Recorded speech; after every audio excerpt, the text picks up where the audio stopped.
L'évangile qui nous est donné aujourd'hui, c'est celui de chez Saint Luc, l'envoi des 72 disciples en mission. Alors je retiendrai quelques points qui me semblent importants. Le premier, c'est que pour toute mission au nom du Seigneur, nous sommes envoyés. C'est-à-dire chacun ne se donne pas sa mission, elle est reçue. Elle est reçue ultimement du Seigneur, et aujourd'hui elle est reçue, bien sûr, via son Église dont il est la tête. Le deuxième remarque que je ferai, c'est que Jésus envoie les disciples deux par deux. Alors certes, c'est pour s'aider, pour que ça soit plus fraternel aussi, mais peut-être aussi c'est parce que cela veut éviter que la mission soit centrée sur une personne. Voilà, si on est deux, en fait, celui sur qui est centrée la mission, c'est Jésus lui-même.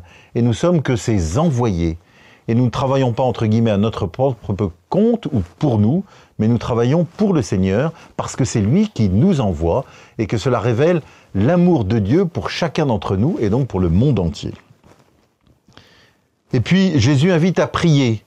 La moisson est abondante, les ouvriers sont peu nombreux. Priez donc le maître de la moisson d'envoyer des ouvriers pour sa moisson.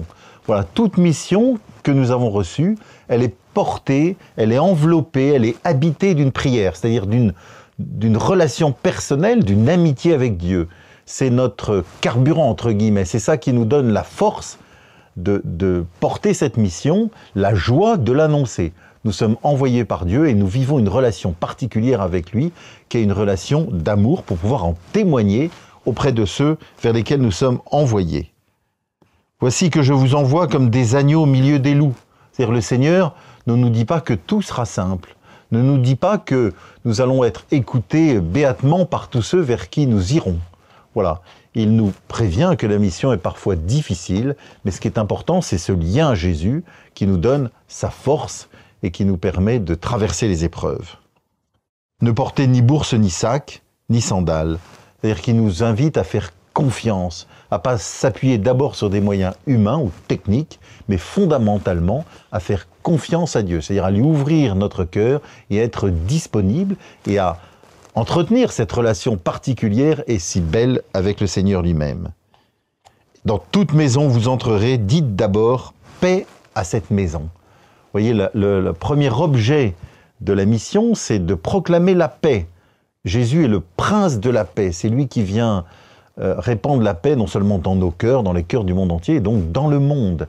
Et en étant envoyés par Jésus, ultimement, nous sommes des messagers de paix. Rappelez-vous la première parole que le pape Léon a dit au monde en apparaissant sur le balcon de la basilique Saint-Pierre juste après son ordination, « La paix soit avec vous », en reprenant les mots de Jésus après sa résurrection. Voilà, nous sommes envoyés comme des missionnaires de la paix, pour que la paix, l'harmonie, le lien avec Dieu s'établissent dans les cœurs de chacun et au-delà dans le monde.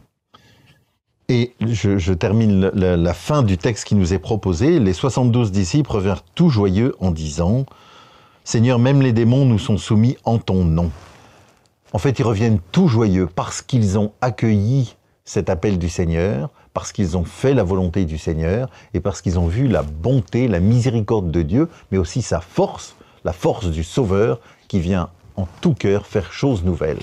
Alors nous aussi, nous sommes envoyés par le Seigneur pour annoncer, déjà pour vivre de cette grâce, mais aussi pour l'annoncer. Et nous savons combien notre monde aujourd'hui attend, même inconsciemment, ce témoignage de paix. Bon dimanche à tous.